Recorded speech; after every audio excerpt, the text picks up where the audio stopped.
I'm going to say good afternoon, or is it good morning to you? It's good morning to me right now, but Got it. Well, good I'm good morning. with you. Yeah, How's that day going aside from dealing with, fake news media asking you the same questions that you keep getting asked over and over and over again? it's good. Everything is good on my end. So yeah, Cool. yeah, Well, Underwater Detection Method, yeah, the album comes out next week, yeah. but how long has it actually been done for? Actually, you mean since it was completed, like Yeah, because mastered and everything was like it's been, it's. I think I mastered it at the end of 2018. oh, Yeah, so it's been sitting for a while. in a good way, what held it up that Uh, long? Are and, you an and, Axl Rose Chinese democracy style artist? my I it's kind of complicated because the last record I did, Hmm. which the last solo record I did was called Songs from the Imperial Garden. Yeah. And that I finished in like the end of 2012. And then before I could get that out, I got really into digging into I got some Reason software. I really got into digging into learning more electronic music, keyboards, synthesizers. And I just kind of went on this learning jag. And in the process of doing that, that's how I kind of came up with these songs for Underwater Detection Method. So I got totally sidetracked. So basically, I continued with before I got Songs from the Imperial Garden out. I just continued on my learning jag writing, and then all of a sudden this record just kind of appeared, Right. and I just focused on finishing that. And so as soon as I finished that, then I'm like, obviously next in line is my last solo record, get that out. So that's when, so I just kind of, that came out in 2020. And then the plan was get this out. And then it was, and then it's just like, a bunch of trying to figure out artwork, song titles. I know that sounds kind of ridiculous, but I spent a lot of time just trying to put all that stuff together. And then um, artwork is really, is super important to me, but it's really hard for me sometimes to put that together or to find stuff that I like or stuff that hits me. So that's when I'd reached out to Bruce at IPR and was trying to get him to do the artwork. And he said that he had started the label Independent Project Records back up again, Hmm. and he just didn't think he had time to do it. So what I did is I ended up just sending him. I just said, "Can I just send it to you and have you listen to it, and you give me your first thoughts about what direction you think that you would take if you could do it, and then I'll give that information to whoever does do it." And so I did that, and he heard it, and he's like, "I love this, and I want to do the artwork, and I want to put it out on my label." So he said, "There's just kind of a lot of stuff kind of at play that makes that kind of holds things, that keeps things from happening instantaneously, like finish a record and now it's out, blah blah blah." So my I'm trying to get on a program where I can just go, every year and kind of just do a record, get it out, and just be a kind of on a program. That's obviously always kind of my goal. And I actually have another record that I'm just kind of finishing up, putting together, and then hopefully, I can get that out as soon as possible too. So I'm trying to make that program work. But yeah, back to your question, that was a lot of the that was a lot of what was taking so long. Well, Songs from the Imperial Garden was more guitar based. Yes. Then this is more electronic. We see the more keyboard side of you. Yeah. Yeah. What should we expect from that third forthcoming solo album? So you mean the one I'm working on right now, Yeah. which would be my fifth solo record? So yeah, right, exactly. So anyway, it's really an addendum to Underwater Detection Method. It's all written, still electronic, all written on keyboards, and so it's really just kind of, I'm going along the same path as Underwater Detection Method, but it's funny because there's some. I feel like I'm touching off on some electronic subgenres that I didn't really touch on with Underwater Detection Method. So there's some pieces on there that are there's one piece that's really just almost kind of very industrial. There's kind of like some industrial stuff. There's some of it's kind of I don't know what the word, I don't know what the genre. Some of it's just kind of, I don't know, a little more gothic, goth, goth, electronic goth sounding stuff. But like once again, it's the same thing. It's like, every song is just kind of different. You know what I mean? It's like I don't really stick to. It's not like I don't know how to put it, but it's like I don't I can't, I don't feel like I can deliver a record where every song is all part of the same family. It's almost like I just like I like I like keeping things really eclectic and diverse. Whatever I'm doing, I just like, kind of mixing it up. And this is all just so different from Monks of Doom and Yep. Camper and Beethoven and all that. Yes. Yes. And it kind of reminds me in a way that, to use a weird metal analogy, Yes. I like Megadeth. Yeah. But when you see Megadeth sound checking backstage and jamming, you see them playing jazz. Yeah. And Yeah. it's the exact opposite of what you're getting on stage. Yes. Are you that way? Have you always been that way, where what you were playing in your day job was different than what you were playing for fun? Yeah. Yeah. I mean, yeah. So yes, I guess kind of the answer is kind of yes. That would be kind of correct. I mean, camper, yeah, camper is very eclectic, and I'm just one member, one of five people in that band that kind of contributes things to make. We all kind of contribute to make this one thing, which is, Sure. um,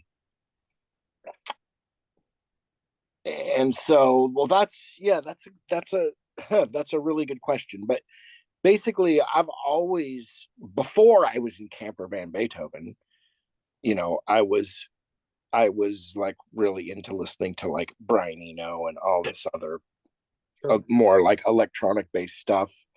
And I've always been really into I've always, a lot of the music that I listened to even before I was in camper was really more um synths, a lot of synth based stuff. That was some of the stuff that I felt New like Order kind of synth stuff? no, more like Japan, Okay. and more Hence, like, track one being called All Things Japanese. yes, that was, yeah, but that was kind of, it was more of a nod. That was, yeah, more of a Yeah. nod to like YMO and Yellow Magic Orchestra, Yeah. Ryuichi Sakamoto. So like big fan of the Yellow Magic Orchestra stuff and all those, each one of those guys in that band, two of them which have already passed away. It's like Right. those guys have this incredible, each one of those members of that band has like such an amazing, you know catalog of solo output, and they're just always listening to different types of music, and just making these making these great records.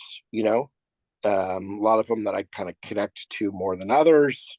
They were Mhm. always changing, and that's the stuff that appeals to me. And it's like I like really keeping an open mind, listening to a lot of different styles of music.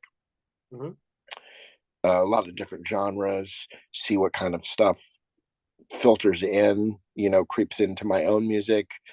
Mhm. And so, yeah, that's yeah, it's kind of weird. Like this this record, this underwater detection method, it's like when I started that, it's like I had never really, I could always just like write a part, a keyboard part for a song that maybe I was working on or something, but I couldn't really play.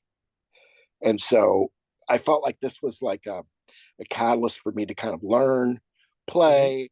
And I started these songs from scratch. These songs were just originally started by me grabbing just sounds, like originally started with me kind of scrolling through Sounds and Reason, grabbing presets, starting. And then I was also learning kind of how to program. I was learning how to use the software. It was just like, it was like the wall was just, it was like super steep for me. And it was just, I bought a book after I bought the software. I bought a book. And it's like, Reason 4, now they're Reason 12, so this is a while ago. This is back in 2012 or whenever, so, or earlier, that I'd gotten the software. I bought the book, and I was running through these exercises where they were like, telling you how to, like, try doing this, connecting this to this, and then you can see that it does this and this. So it's like a lot of these songs were actually, they kind of came from me just doing these exercises, and I just kind of started stumbling upon everything. And that's originally, everything had nothing had song titles. They were Mhm. just listed as Reason Test number 2, Reason Test number 3. It's like really weird. So obviously when I started it, I did not have any, I had no idea that this was going to be a record. Mhm. It's like I was just thought they were just like little tests, little experiments. And so that's kind of what happened. But going back to your question, it was like I felt like, um with the software, it enabled me to tap into a lot of electronic sounds, use electronic tools to make music that I connected with, like the music that I connected with, like, the all the stuff that we were talking about earlier before I joined Camper, all the Japan, the YMO, Mhm. the Brian Eno, the craft work, they're all that, the krautrock stuff, can, like all the stuff. So it's like it was just kind of like I looked at it like, wow, I've got an opportunity here to try something different. And I had everything was, I didn't have any songs.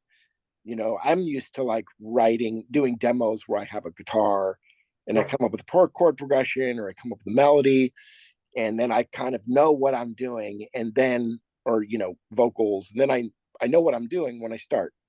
This, I had no idea what I was doing. I had no It's idea where it's all you. anything. It was, yeah, exactly. It was like it was kind of like started like sound collage, and Yeah. then one sound reminded me of something else that made me think of this kind of made me play a certain way, and I just kept adding stuff until I'd get sections, and then I'd get other sections and put the sections together, and then all of a sudden it was like, voila, I got something. So Well, good on you for taking chances, for learning new tools, learning yeah, new composition yeah, methods, yes, evolving. So my yeah, last question or topic is, yeah, all we really know about you is music.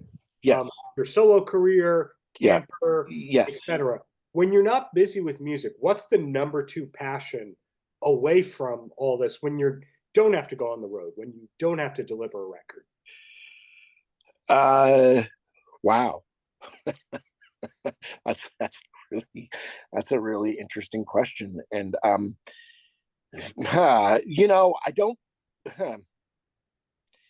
don't have any other hobbies. There's no needle pointing or basket weaving going on here. um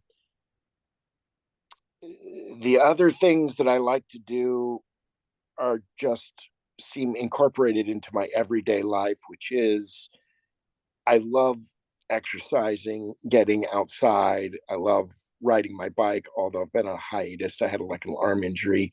So I'm trying to get back into that. You know, it's always somehow I think it's always somehow kind of connected to art in some way, you know. I love movies. I'm a big movie buff. So movies, you know, art, I love museums, and I love going to concerts and seeing other shows. I know that's related to music. So it's like, you know, I'm kind of that's pretty it's pretty close to the truth. So Well, hey, the reason I'm curious about that stuff is yeah, sometimes you speak with musicians who, when they're not creating for yes, the obligated, like delivering stuff, they yes, hate music. They don't listen to music. They want nothing to do with music. yeah. You seem to be the exact opposite. I'm the opposite. It's Yeah. it's you know, it's I'm always I'm always listening to I'm always listening to music, or I'm trying to listen to new, just new music, new things for me, new genres. I'm a big fan of jazz. That's another Mhm. thing that, well, I'm like really into jazz. I love that stuff. And I just you know what it is? It's like, you ever listen to a song, or you ever get turned on to a record that you just love, that you're just like, this is really doing it. Or there's one song that's really just like, you got to stop from playing it over and over because you don't want to get sick of it and not be able to do it, like Yeah. that kind of thing, like Goosebumps, Transforming. I'm always after those kind of hits, you know. It's like I'm always looking for stuff that's gonna move me, make me think, change the pathway of my brain, make me think differently, make me try something, make me want to try to learn, to grow, to try to figure something out that I don't already know. Because I just don't want to be doing the same thing over and over again. I just want to, I just got to move forward. So, Hence a guitar solo record, an yes, electronic one. yes. The bottom line is, thank you for the decades of great art. Looking forward to Oh, what's to man, come. Looking forward to that next solo record. Yeah, absolutely. I wouldn't mind seeing you with Camper. So thank you, Brent. Yes, yes, absolutely. Thanks so much, Darren. I really appreciate it. Paltrocast.